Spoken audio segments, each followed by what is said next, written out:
The baker's daughter woke before dawn on the first morning of spring in 1354 to find her father weeping at the cold hearth. He sat with his hands covering his face, shoulders shaking in the darkness, and when she asked what troubled him, he could only shake his head. Later, when the sun had risen and he had composed himself enough to speak, he told her he had been counting the customers who would never come again, counting the neighbors whose doors would stay closed forever, counting all the small familiar faces that had made up the fabric of their days and were now simply gone. The plague had ended, people said. The dying had stopped. But as her father sat in the growing light of that March morning, unable to remember how to begin his work, she understood that ending and recovering were not the same thing at all. The silence was the first thing people noticed. Not the absence of noise exactly, but the quality of the quiet that settled over Europe in the years after the Great Mortality. Cities that had once hummed with the constant murmur of tens of thousands of voices now echoed with the footsteps of far fewer souls. The morning sounds that had marked the rhythm of urban life, the calls of street vendors, the rumble of cartwheels on cobblestones, the hammering from workshops, the bells marking the canonical hours, all these continued, but they seemed isolated now, separated by stretches of emptiness that had not existed before. Before we continue, if you'd like to join me for more stories like this, feel free to subscribe.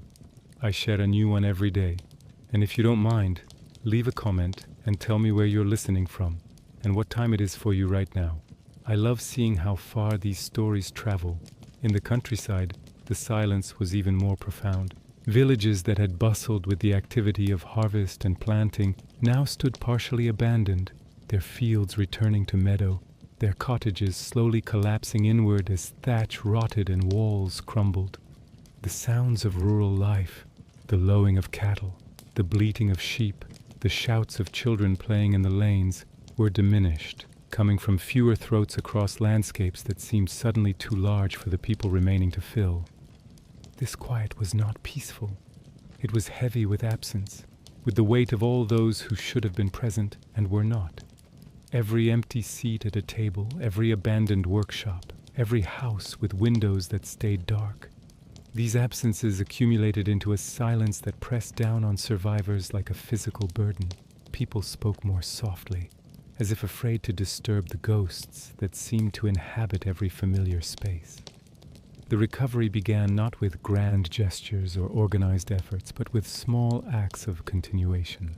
A woman rising to tend a garden, a man repairing a fence, a child learning to card wool from a grandmother who had survived when both the child's parents had not. These tiny persistences multiplied across thousands of communities, formed the foundation of what would come next. There was no plan, no coordinated reconstruction. There was only the daily need to eat and the human capacity to continue, even when continuation seemed impossible. Food remained the central preoccupation in those early years. The harvest of 1353 had been poor in many regions, not from any failure of the crops themselves, but from the simple lack of hands to gather them. Fields of ripe grain had stood unharvested, fruit had rotted on trees, vegetables had gone to seed in gardens that no one was left to tend.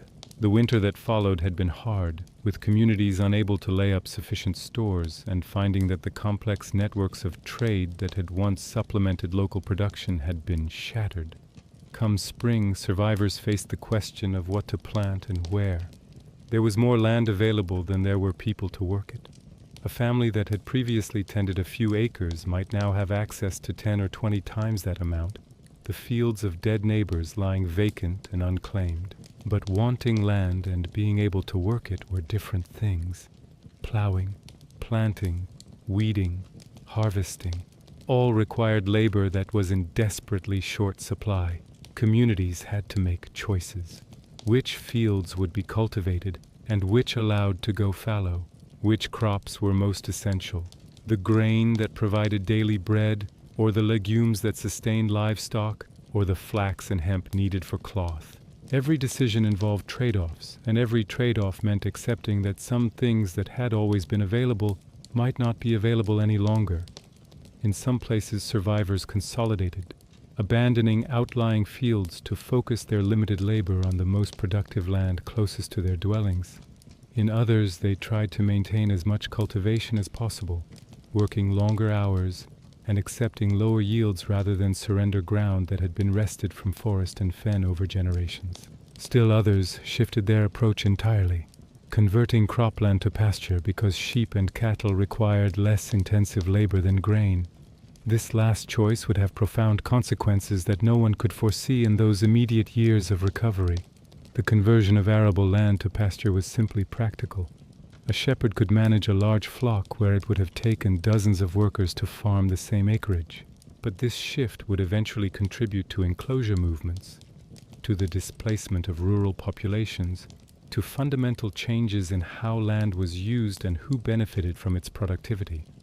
In 1354, though, these were distant consequences. The immediate reality was simply that wool required less work than wheat, and work was what survivors lacked.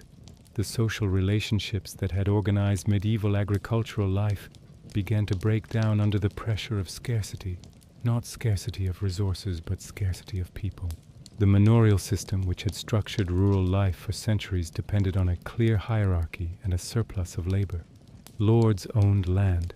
Peasants worked it, owing various obligations, days of labor, portions of their harvest, fees and fines for everything from marriage to inheritance. In return, lords provided protection, access to mills and ovens, and theoretically justice. This system had never been as neat in practice as it appeared in theory, but it had functioned for generations. Now, with populations decimated, the balance that had made it work was destroyed. Lords who had once been able to demand labor from dozens of peasant families might find they had only a handful of workers left. Those workers, understanding their new value, began to make demands of their own. A peasant who had previously been bound to the land, required to work the lord's fields before their own, might now simply refuse. What could the lord do? Without workers, the lord's land was worthless. Threatened to evict the peasant, there were empty cottages in every direction. The peasant could simply move to one of those and claim its associated lands. Threaten violence. The peasant might call the bluff, or might move to a neighboring manor whose lord was more accommodating. For the first time in living memory, ordinary working people had leverage in their negotiations with their social superiors. They used this leverage cautiously at first, testing boundaries, seeing what they could gain. A group of peasants might approach their lord, asking for wages in addition to their customary rights to farm certain fields. They might request the conversion of labor obligations into money rents, giving them more control over their own time. They might demand the right to move freely, to seek work where they chose rather than being bound to one manor for life. Some lords adapted to this new reality, recognizing that maintaining their estates required accommodation. They offered better terms, converted obligatory labor to paid labor, granted freedoms that would have been unthinkable a decade before. These lords managed to keep their lands productive and their peasants, now more properly called tenants or workers, reasonably content. Other lords resisted fiercely, seeing in these demands not legitimate negotiation but dangerous insubordination that threatened the entire social order. They attempted to maintain old obligations through force or legal compulsion. They lobbied for laws that would freeze wages and prevent workers from moving between manors. In England, the Statute of Labourers of 1351 attempted exactly this, mandating that workers accept pre-plague wages and remain in their home parishes. Such laws were passed in various forms across Europe in the years after the plague, representing the desperation of elites to maintain a social order that was crumbling beneath them. But laws and reality were diverging. A statute might say that wages could not rise, but if a landowner needed his fields plowed and the only available plowman demanded double the legal wage, what was to be done? Let the fields go unworked? Most landowners faced with this choice paid the wage and kept quiet about it. This contradiction between legal prescription and economic practice created a tension that would eventually explode into violence. Workers who had gained practical freedoms through economic leverage would not accept being pushed back into old subservience. The revolts that would convulse Europe in the late 14th century, the Jacquerie in France in 1358, the Peasants' Revolt in England in 1381, and others, were not spontaneous explosions but the culmination of decades of accumulated grievances and frustrated expectations. But in the immediate aftermath of the plague, such upheavals were still years away. The initial phase of recovery was marked more by confusion and improvisation than by organized resistance. Communities were simply trying to figure out how to function with radically reduced populations and disrupted social structures. The question of property and inheritance created particularly thorny problems. Medieval inheritance law was complex, varying by region and by the type of property involved. But it generally assumed a certain stability, that families would pass through predictable generational cycles, that lines of succession would be clear, that disputes would involve known parties with documented claims. The plague shattered these assumptions. Entire families had been wiped out, leaving property with no obvious heir. Sometimes distant relatives would emerge to claim estates, cousins or second cousins who had never expected inheritance and might not even have known the deceased. Other times, there were no relatives at all, and property escheated to the lord or the crown. And sometimes there were multiple claimants with equally valid arguments, leading to legal battles that could drag on for years or even decades. Even within surviving families, the plague created succession crises. A wealthy merchant might have designated his eldest son as heir, making provisions for younger children but expecting the bulk of his property to pass in a clear line. If that eldest son died in the plague along with the next two sons, leaving only a young daughter, what happened? Could she inherit? Could she manage the business? Different regions had different laws, but in many places women were barred from inheriting certain types of property or from managing businesses in their own right. In practice, many of these legal restrictions loosened in the years after the plague, not because of any ideological commitment to equality, but simply because there was no one else. A widow who would normally have been expected to quickly remarry, so a man could manage her late husband's affairs, might find herself running a workshop or managing an estate for years or permanently. A daughter who should have been married off with a dowry instead became the sole inheritor and manager of family property. These individual exceptions, repeated across thousands of situations, began to shift what was considered possible or acceptable. The churches and monasteries, which had been central institutions in medieval life, struggled with their own recoveries. Religious houses had been hit particularly hard by the plague.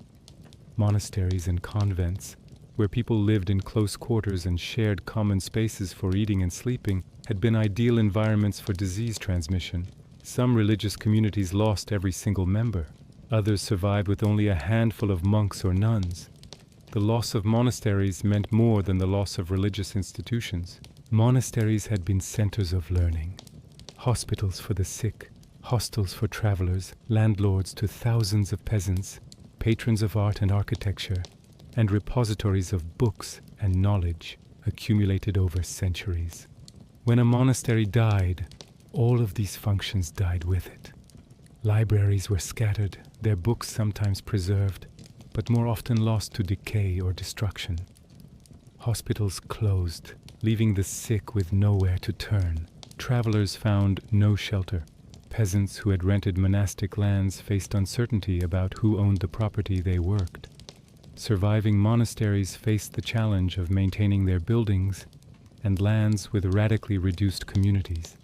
A monastery built to house 100 monks might now contain only a dozen. Those dozen rattled around in enormous spaces, unable to maintain buildings that were falling into disrepair, unable to work lands that were going fallow, unable to continue the full cycle of prayers and services that had defined monastic life. Some monasteries consolidated, combining their diminished communities. Others simply persisted in diminished form, shadows of their former selves. The secular clergy, priests serving in parishes, faced different but equally serious challenges. Parish priests had died in large numbers, having stayed to minister to their flocks even at great personal risk. The priests who remained or who were newly ordained to fill vacant positions found themselves serving parishes where the familiar rhythms of religious life had been disrupted. Fewer people attended Mass. Those who came often seemed to be going through the motions, their faith shaken by the plague's horrors. The moral authority of the Church, already strained before the plague by corruption and worldliness, was further undermined by its helplessness in the face of catastrophe. Prayers had not stopped the plague. Penances had not saved the pious. Saints had not intervened to protect the faithful. These failures of divine power, or apparent failures, led some people to question their faith entirely. Others doubled down, becoming more rigidly orthodox, as if intensity of belief could make up for its evident ineffectiveness. Still others sought new forms of religious expression outside traditional channels. Mysticism gained popularity in the decades after the plague, offering direct personal experience of the divine without the mediation of a clergy whose authority had been so thoroughly discredited. Mystics like Julian of Norwich in England and Catherine of Siena in Italy attracted followers with their visions and their claims of direct communion with God. Their appeal lay partly in the authenticity of their religious experience. They had encountered the divine personally, not through inherited authority or institutional position. Lay religious movements also flourished. Groups of lay people formed communities dedicated to prayer, good works, and mutual support, operating outside formal church structures. These confraternities and religious guilds allowed ordinary people to organize their own spiritual lives, rather than depending entirely on clergy. The Church viewed these movements with suspicion, seeing in them potential challenges to orthodoxy and clerical authority. But it also recognized that it lacked the power to suppress them, and in many cases these lay movements were filling needs that the institutional Church could no longer meet. The economy began its slow, uneven recovery through trial and error. Trade networks that had been broken by the plague needed to be rebuilt, but this was not a simple matter of resuming old patterns. Many of the merchants who had maintained those networks were dead. The cities that had been key nodes in trade routes were depleted or destroyed. The goods that had flowed along these routes, wool from England, wine from France, silk from Italy, spices from the East, still existed, but connecting producers with consumers required reconstructing an entire system of exchange. Those merchants who had survived and maintained some of their networks found themselves in advantageous positions. With less competition and continued demand for luxury goods among survivors who had inherited wealth, successful merchants could charge premium prices. A Venetian merchant who could still source spices from the East and deliver them to markets in Northern Europe could name his price. An English wool merchant who could supply the cloth makers of Flanders with raw materials had more buyers than he could serve. This period of reduced competition and high profits would not last. As populations recovered and more merchants entered various trades, prices would moderate and profits compress. But in the immediate aftermath of the plague, there were fortunes to be made by those with the capital, connections, and courage to engage in long-distance trade. Local trade and crafts faced different challenges. Every community needed basic goods: bread, cloth, tools, pottery, leather goods. But the craftsmen who produced these goods had been decimated along with everyone else. A town that had previously supported a dozen bakers might now have only 3. Those 3 found themselves overwhelmed with customers, but facing their own labor shortages. A baker needed not just his own skills, but also people to grind grain, deliver flour, gather firewood, and tend ovens.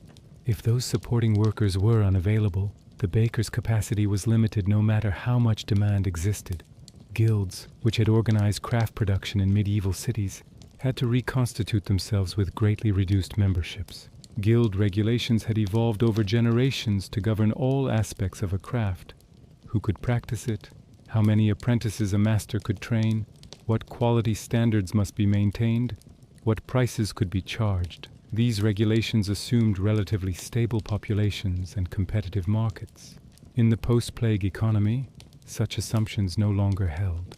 Some guilds relaxed their standards out of necessity, allowing people to practice crafts with less training than would previously have been required. A carpenter's apprentice who had completed only part of his training might be elevated to journeyman or even master status because there was no one else to do the work. A weaver who would have spent years perfecting her skills might be considered adequately trained after months because cloth was desperately needed.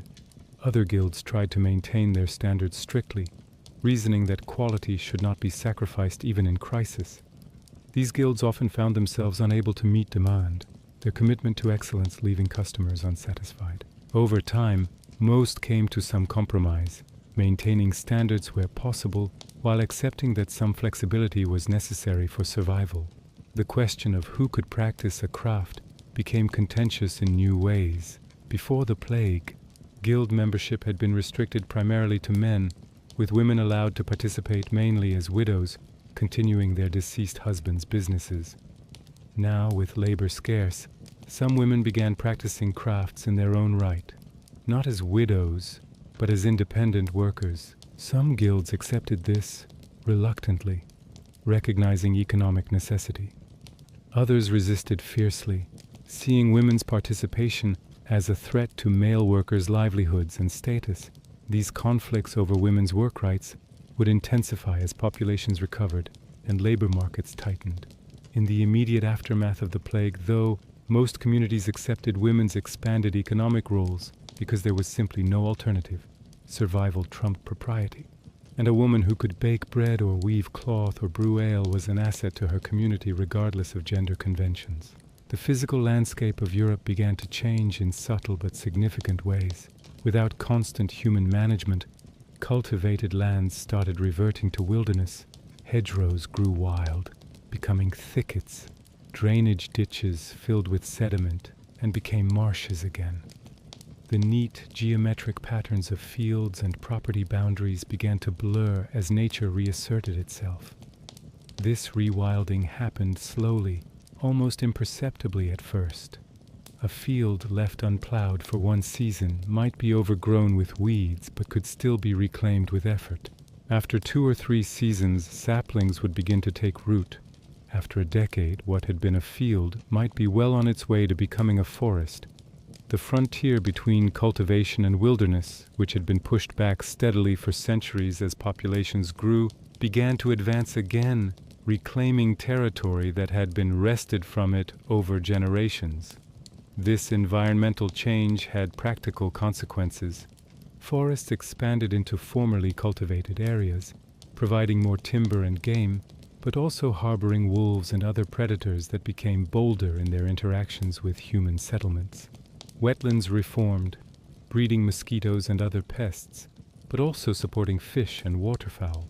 The boundary between human and natural spaces, which had seemed so clear and permanent, revealed itself to be contingent, maintained only through constant labor. Wildlife populations responded to the reduction in human numbers and activity. Deer flourished in forests that were no longer intensively managed as hunting reserves. Wild boar populations exploded, sometimes becoming agricultural pests but also providing food for communities willing and able to hunt them. Birds that had been rare became common again. The ecological balance that had been tilted heavily toward human needs for centuries began to shift back towards something more diverse and wild. This ecological recovery was not universally welcomed. Farmers whose crops were destroyed by boar or deer viewed abundant wildlife as a threat rather than a benefit. Communities that had worked for generations to drain marshes and create farmland did not appreciate seeing those marshes reform. But without the labor to maintain the cultivated landscape, these environmental changes were inevitable. Climate added its own complications to recovery efforts. The medieval warm period, which had made cultivation possible at higher latitudes and altitudes than previously, was giving way to cooler conditions. This cooling, which would eventually be recognized as the beginning of the Little Ice Age, meant shorter growing seasons, harsher winters, and less reliable summers. Agriculture became more precarious just when communities were trying to rebuild their food production systems with reduced labor. The combination of environmental and climatic changes forced adaptations in how people lived and worked. Communities that had relied on marginal agricultural lands, highland areas, or northern regions where growing seasons were short, even in good times, found those lands increasingly unviable. Some settlements were abandoned entirely, their populations retreating to more favorable locations. Others persisted but shifted their economies, relying more on herding than on crops, or on forestry, or on crafts and trades rather than agriculture. Technology and innovation received new impetus from the labor shortage. If workers were expensive and difficult to find, there was incentive to develop tools and methods that could accomplish more with less human effort. Watermills and windmills, which had existed before the plague, became more common and more sophisticated. Improvements in plows, harrows, and other agricultural implements made individual workers more productive. Some innovations were adaptations of existing technologies to new purposes. Textile production, for instance, saw improvements in looms and spinning wheels that allowed single workers to produce more cloth in less time. Metallurgy advanced as craftsmen experimented with new techniques for working iron and steel, producing better tools and weapons. Architecture evolved as builders developed methods for constructing larger spaces with less material and labor. Other innovations were entirely new, born from the necessity of solving problems that had not existed before. The shortage of scribes and copyists, for instance, created demand for more efficient methods of producing books. This demand would eventually contribute to the development of movable type printing in the 15th century, though in the immediate aftermath of the plague, improvements were more modest. Better inks, more durable parchments, more efficient scriptorium organization.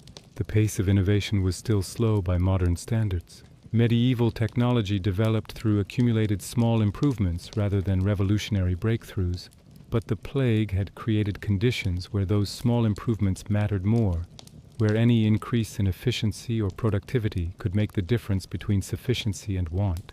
Urban life took on a new character as cities rebuilt their populations. Some cities actively recruited new inhabitants, offering favorable terms to craftsmen and merchants willing to relocate. Freedom from serfdom, tax exemptions, grants of citizenship. These incentives attracted migrants from rural areas who saw opportunity in cities where labor was valued and advancement possible. The migrants who came to cities brought rural perspectives and skills, changing urban culture. They might not know urban crafts, but they brought knowledge of agriculture, animal husbandry, and rural trades. This mixing of urban and rural populations created hybrid cultures, communities that retained elements of both countryside and city in their practices and perspectives. Cities themselves were strange places in the decades after the plague. Streets that had once been crowded were now spacious. Neighborhoods that had bustled with activity stood partially empty. Grand buildings constructed to serve thousands now housed hundreds. This emptiness gave cities an eerie quality, as if they were stage sets built for a play that was no longer being performed. Some cities responded by contracting, officially abandoning outer districts and consolidating their populations in more defensible or manageable areas. Walls that had enclosed large areas might be reduced to smaller perimeters. Districts that had been inhabited might be converted to gardens or left as ruins. This conscious shrinking was an admission that the city as it had existed before the plague was gone and would not return in the foreseeable future. Other cities refused to accept diminishment, maintaining their full extent even with reduced populations. These cities felt particularly empty, their vast spaces echoing with the footsteps of far too few people. But they also preserved infrastructure and possibilities for future growth, betting that populations would eventually recover and the city would need all the space it had once filled. Before the plague, cities had been parasitic in some ways, drawing food and labor from rural areas while offering relatively little in return except markets for agricultural goods. Now, cities became more important as centers of craft production and trade, offering opportunities that rural areas could not match. This made them attractive destinations for ambitious young people, draining talent from the countryside even as it enriched urban life. Markets operated differently in the post-plague economy. With fewer people producing and consuming, markets were smaller but in some ways more efficient. A merchant at a market might have fewer customers, but those customers had more money to spend, having inherited wealth from deceased relatives. A craftsman selling at a market might face less competition but also have less choice in supplies. The whole system of exchange was recalibrating, finding new equilibriums between supply and demand, between producers and consumers. Prices fluctuated wildly in the years after the plague as markets adjusted to new realities. Basic necessities like grain might be cheap in regions where production had held up but expensive in areas that had lost too many farmers. Luxury goods that had been costly before the plague might become even more expensive as production declined and wealthy survivors competed for limited supplies. Other goods that had been routine might become rarities, their producers dead and their knowledge lost. Currency and coinage systems were disrupted by these economic changes. The relationship between the money supply and the size of the economy had shifted dramatically. With populations reduced but the amount of coin in circulation relatively stable, there was more money per person. This should have caused inflation, and in some regions it did. In others, economic disruption and reduced trade led to deflation. Local conditions varied so much that generalizations became impossible. Governments tried to manage their currencies, but often lacked the understanding or tools to do so effectively. Debasement, reducing the precious metal content of coins while maintaining their face value, was a tempting short-term solution to fiscal problems, but created long-term economic distortions. Different regions had different currency policies, complicating trade and requiring money changers to facilitate exchanges between various coinages. Banking and credit evolved to meet the needs of the post-plague economy. Merchants needed loans to finance trading voyages. Craftsmen needed credit to purchase materials. Farmers needed advances to get through seasons before harvests. The banks and lending houses that had survived the plague found abundant opportunities but also significant risks in an uncertain economic environment. Interest rates were volatile, reflecting the difficulty of pricing risk when normal patterns no longer held. A loan that might have been safe before the plague could fail when borrowers died or businesses collapsed. Conversely, some loans that seemed risky proved highly profitable, as fortunate or skilled borrowers prospered in the new economy. Lenders learned through painful experience how to evaluate creditworthiness in changed circumstances.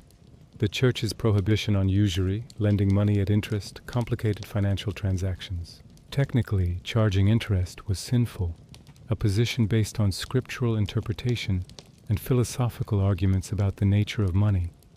In practice, economic necessity required some way to compensate lenders for risk and foregone use of their capital. Various workarounds developed. Loans might be structured as partnerships where the lender shared profits rather than receiving fixed interest, or might involve hidden fees and charges that accomplished the same end as interest without calling it that. These financial gymnastics satisfied neither the Church, which saw through the subterfuges, nor borrowers, who paid the effective cost of money regardless of what it was called. But they allowed credit markets to function, providing the liquidity that trade and production required. Over time, even the Church would moderate its position, recognizing that commercial necessities sometimes required theological flexibility. Social relationships were remade in the post-plague world. Communities that had been stable for generations, where everyone knew their neighbors and understood their place in the social order, found themselves fluid and uncertain. Strangers arrived, drawn by opportunities or displaced from their original homes. Established families died out, their places taken by newcomers with no roots in the community. The web of kinship and long acquaintance that had held medieval society together was torn and had to be rewoven with different threads. This social disruption created both opportunity and anxiety. For ambitious individuals, the breakdown of old hierarchies meant they could rise to positions that would have been closed to them before. A craftsman's son might become a merchant. A peasant's daughter might marry into a guild family. Social mobility that would have taken multiple generations could happen within a single lifetime. But this fluidity also meant insecurity. The rules and expectations that had guided social behavior were no longer reliable. How should one address a neighbor who had risen in status? What deference was owed to wealth versus birth? What happened when traditional markers of status, land, title, lineage, were contradicted by economic realities? These questions created awkwardness and conflict as society negotiated new norms. Marriage patterns changed in response to new demographic and economic realities. With so many deaths, Remarriage became common and often rapid. A widow or widower might remarry within months, not from lack of respect for the deceased, but from economic necessity or the simple human need for companionship. Serial marriages created complex families where children might have half-siblings from multiple previous unions, where step relationships layered upon step relationships. The economic calculations of marriage shifted as well.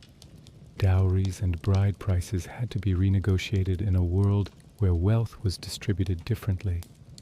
A woman who had inherited property from deceased relatives might bring substantial assets to a marriage, giving her more bargaining power in choosing a spouse. A man who owned land or a business had his pick of potential partners, able to seek companionship and compatibility, rather than accepting whatever arrangement his family negotiated. These changes in marriage patterns had implications for family structure and authority. The patriarchal ideal, where fathers and husbands held unquestioned authority, was complicated by widows who managed their own affairs and women who brought wealth to marriages. The emotional character of marriage may have shifted as well, with more emphasis on partnership and mutual choice rather than purely economic and social arrangement, though this is difficult to determine from the available evidence. Childhood and coming of age took on different contours. Young people who survived the plague often found themselves thrust into adult responsibilities earlier than would have been normal. A 12-year-old might be managing a household. A 15-year-old might be running a workshop. The extended period of apprenticeship and training that had prepared young people for adult roles was compressed or eliminated entirely as necessity demanded rapid maturation. This early assumption of responsibility may have changed the experience of youth itself. Medieval childhood had never been the carefree period of modern imagination. Children worked from young ages and were expected to contribute to household economy. But there had been a progression, a gradual taking on of responsibility under adult supervision and guidance. The plague disrupted this progression, leaving young people to figure out adult tasks through trial and error, without the mentorship that should have eased their way. Education was disrupted across the board. Schools attached to monasteries closed when the monasteries died. Cathedral schools struggled to continue with depleted faculties. Universities lost scholars and students, sometimes entire communities of learning. The transmission of knowledge from one generation to the next, which depends on stable institutions and master-apprentice relationships, was broken in countless places. Some knowledge was simply lost. Specialized skills that depended on face-to-face teaching, that could not be learned from books, disappeared when practitioners died without having trained successors. Particular techniques in crafts, specific applications of mathematics or medicine, local histories and traditions, all of these could vanish when the people who held them died. Other knowledge persisted but transformed. Books survived in libraries and could be copied, preserving texts even when no one fully understood them. Practical skills could be reconstructed through experimentation, though perhaps not exactly as they had been practiced before. Communities found ways to pass on what was essential, even if much else was lost in the process. The value placed on education and literacy increased in the post-plague world. Parents who had survived recognized how precarious life was and wanted their children to have skills that could not be taken away. Literacy, numeracy, knowledge of a craft. These became investments against an uncertain future. Schools and teachers found new support from communities and families willing to pay for education. Legal systems continued to struggle with unprecedented situations created by the plague.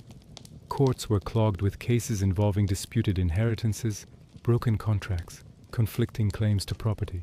Judges and magistrates had to interpret laws written for a different world, applying old precedents to new circumstances in ways that often felt arbitrary or unsatisfying. New legal principles began to emerge from this process. Property law evolved to handle situations that earlier law had not anticipated. Contract law adapted to recognize that obligations made before the plague might be impossible to fulfill after it. Even criminal law changed as communities reconsidered punishments in a world where people were precious and could not be casually executed or imprisoned. The relationship between law and custom shifted as well. Medieval law had been largely customary based on long-standing practices and local traditions. The plague disrupted these customs. making them inappropriate to changed circumstances. New practices developed out of necessity, and over time these new practices gained the force of custom themselves, eventually being recognized in law. This process of legal evolution was slow and uneven. Different regions developed different solutions to similar problems. What worked in one locality might be rejected in another. Legal diversity, which had always characterized medieval Europe, became even more pronounced as communities adapted their laws to their specific post-plague circumstances. Governance structures had to adapt as well. Lords who had ruled through a combination of traditional authority and practical control found their power diminished. Peasants who could leave if they disliked their lord's terms had de facto power regardless of what the law said. Towns and cities, which had always had some degree of self-governance, found opportunities to expand their autonomy as traditional authorities weakened. This did not mean that medieval society became democratic in any modern sense. Power still flowed from wealth, birth, and force, but the distribution of power became more complex, more negotiated. Rulers who wanted cooperation from those they governed had to offer something in return: better terms, more rights, less arbitrary authority. The relationship between rulers and ruled became, in small ways, more reciprocal. Taxation became particularly contentious. Governments needed revenue to function, but collecting taxes from reduced populations meant higher individual burdens. Taxpayers who were already struggling to rebuild their lives resented demands from governments that seemed to offer little in return. Tax resistance and evasion became common, forcing governments to negotiate or to expend resources on enforcement that might exceed what they collected. Some governments adapted by shifting their revenue sources. Rather than trying to extract more from a shrinking tax base, they sought revenue from trade through tariffs and tolls, from legal fees and fines, from direct ownership of resources like forests or mines. These alternative revenue sources had their own problems, but at least avoided the direct confrontation of trying to squeeze more taxes from resistant populations. Military obligations also had to be renegotiated. The feudal system had been built on the principle that nobles provided military service in exchange for land, and peasants provided support in various forms. With reduced populations, raising armies became more difficult. Nobles who owed military service might struggle to field their required number of knights and men-at-arms. Communities that were supposed to provision armies might lack the resources to do so. This military weakness had strategic implications. Kingdoms and principalities that had been able to field large armies found themselves vulnerable. Warfare became more expensive as soldiers demanded higher wages and fewer men were available. Some regions turned increasingly to mercenaries, professional soldiers who fought for pay rather than feudal obligation. This created its own problems. Mercenaries were expensive, often unreliable, and could become threats themselves if not paid. The 100 Years' War between England and France, which had begun before the plague and continued through and after it, illustrated these military changes. Armies shrank and campaigns became more limited in scope. The decisive battles that had marked earlier phases of the war gave way to raiding and attrition. Both sides struggled to maintain military pressure while dealing with internal disruptions caused by the plague. Warfare itself became in some ways more brutal. The chivalric ideals that had supposedly restrained noble conduct in war eroded further. Soldiers who might have taken prisoners for ransom before the plague were more likely to kill, as the value of prisoners declined. Armies that could not sustain themselves through proper provisioning turned to plundering, devastating the countryside they moved through. Yet warfare also became less frequent in some regions, not from any new commitment to peace, but simply because the costs had become prohibitive. Lords who might have engaged in private wars before the plague found they could no longer afford them. The constant low-level warfare that had characterized much of medieval Europe diminished, creating periods of relative peace that allowed recovery to proceed. Cultural production reflected the trauma and transformation of the post-plague world. Art became more focused on themes of death and mortality. The danse macabre, showing skeletons leading people of all social classes to death, appeared in churches and public spaces. Tomb sculptures shifted from idealized representations of the deceased at rest to transi-tombs showing the body in decay, a stark reminder of mortality. This morbid imagery was not mere morbidity, but a form of processing collective trauma by depicting death explicitly, by making mortality visible and unavoidable. Artists and their audiences confronted what they had experienced, the danse macabre's message that death comes for all, that social distinctions mean nothing in the grave, was both egalitarian and nihilistic, reflecting the plague's demonstration that status provided no protection from catastrophe. Religious art evolved in response to changed theological concerns. Images of Christ became more focused on suffering, emphasizing the crucifixion and passion. The Virgin Mary appeared more often as Mater Dolorosa, the sorrowful mother grieving her son. Saints were depicted with their martyrdoms prominently displayed. This emphasis on suffering and sacrifice reflected a theology that had to make sense of mass death, that had to find meaning in pain. Secular art began to assert itself more prominently alongside religious imagery.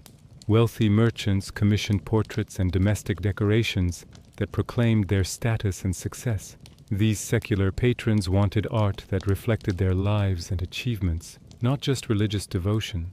This shift towards secular patronage would accelerate in the following centuries, but its roots lay in the post-plague period when new wealth sought new forms of expression. Literature grappled with questions of meaning and justice in a transformed world. Poets and chroniclers tried to understand what the plague meant, why it had happened, what lessons could be drawn from it. Some attributed it to divine punishment for sin, calling for repentance and moral reform.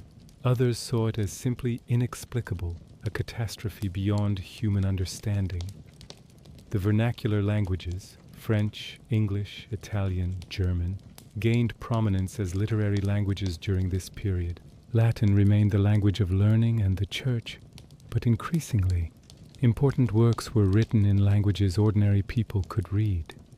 This vernacularization of literature had begun before the plague, but the disruption of Latin education and the desire to reach broader audiences accelerated the trend. Geoffrey Chaucer's Canterbury Tales, written in the late 14th century in Middle English, captured the social diversity and transformation of the post-plague world. His pilgrims came from across the social spectrum, and their tales reflected different perspectives and values. The work showed a society in flux, where traditional hierarchies persisted but were being questioned, where different classes mixed and told each other stories as something approaching equals. Music evolved as well, though the evidence for musical changes is harder to trace than for visual arts or literature. The elaborate polyphonic masses that had been developing before the plague continued, but with perhaps greater emotional depth. Requiem masses became more important as communities memorialized their dead. Secular music took on both darker and more exuberant qualities, reflecting grief and the desperate celebration of survival. The practice of history itself changed in the post-plague period. Earlier medieval chronicles had often been focused on the deeds of kings and nobles, on battles and political events. Chroniclers after the plague were more likely to record social and economic conditions, to note changes in daily life, to document the experiences of ordinary people. The plague had demonstrated that history was not just what rulers did, but what happened to everyone. Memory of the plague itself became contested territory. How should it be remembered? As divine punishment, as natural catastrophe, as a tragedy that happened to good and bad alike without discrimination. Different communities and individuals developed different narratives, each trying to make sense of the incomprehensible in their own ways. Some communities erected monuments or held annual commemorations to remember the dead. Others tried to forget, to move past the trauma without dwelling on it. Still others incorporated the plague into their origin stories, treating survival as a defining moment that shaped their collective identity. These different approaches to memory reflected different strategies for coping with trauma. As years passed and the generation that had directly experienced the plague aged and died, memory gave way to history. Those who had no personal recollection of the plague knew it only through stories told by parents and grandparents, through monuments and records, through the emptiness that still marked the landscape. For them, the plague was history, not lived experience, and their relationship to it was necessarily different. The question of meaning remained unresolved. Why had the plague happened? What did it signify? Was it punishment, warning, test, or simply meaningless catastrophe?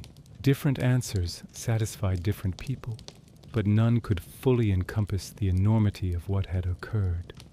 Perhaps that was the most important lesson, that some events are too large, too devastating, to be captured in neat explanations or tidy moral lessons. By the end of the 14th century, Europe had been transformed. The population remained far below pre-plague levels and would not fully recover for more than a century. But the society that was emerging looked different from what had existed before. Serfdom was fading. Social mobility had increased. Towns and cities were more important. Women had more economic opportunities. The church's monopoly on spiritual authority was weakening. Cultural production was flourishing in vernacular languages. These changes were not solely the result of the plague. Many had roots in developments that preceded the catastrophe. But the plague had acted as an accelerant, compressing transformations that might have taken centuries into decades, breaking down resistance to change through sheer catastrophic force. The world the plague created was not necessarily better than what had come before. The costs had been terrible, but it was different, and that difference would shape the future. The survivors who rebuilt their world in the years after the Great Mortality had not chosen catastrophe. They had not wanted to inherit empty villages and shattered communities, but having survived, they made choices about what to do with their survival. They worked and married and raised children. They built and planted and created. They mourned and remembered and carried on. In doing so, they ensured that the plague was not the end, but a transformation, a dark passage between one world and another. The recovery they achieved was silent in the sense that it happened without fanfare, without grand declarations or organized programs. It was the accumulated result of millions of small acts of persistence, of people getting up each day and doing what needed to be done. This silent recovery was perhaps more profound than any organized reconstruction could have been. It showed the resilience of ordinary people, their capacity to endure and adapt and ultimately to thrive even after catastrophe that seemed to preclude all thriving. The world they built from the ruins was their monument, more lasting than any stone marker, more meaningful than any written memorial. As the 14th century gave way to the 15th, as the last survivors of the plague generation passed away, Europe stood on the threshold of new transformations. The Renaissance would flower in Italy. The age of exploration would begin. The Reformation would split the church. The scientific revolution would transform understanding of the natural world. None of these developments were inevitable. None were directly caused by the plague, but all were shaped by the world the plague had made, by the social and economic and cultural changes that catastrophe had catalyzed. The silent recovery that followed the Great Mortality was not glorious or heroic in conventional ways.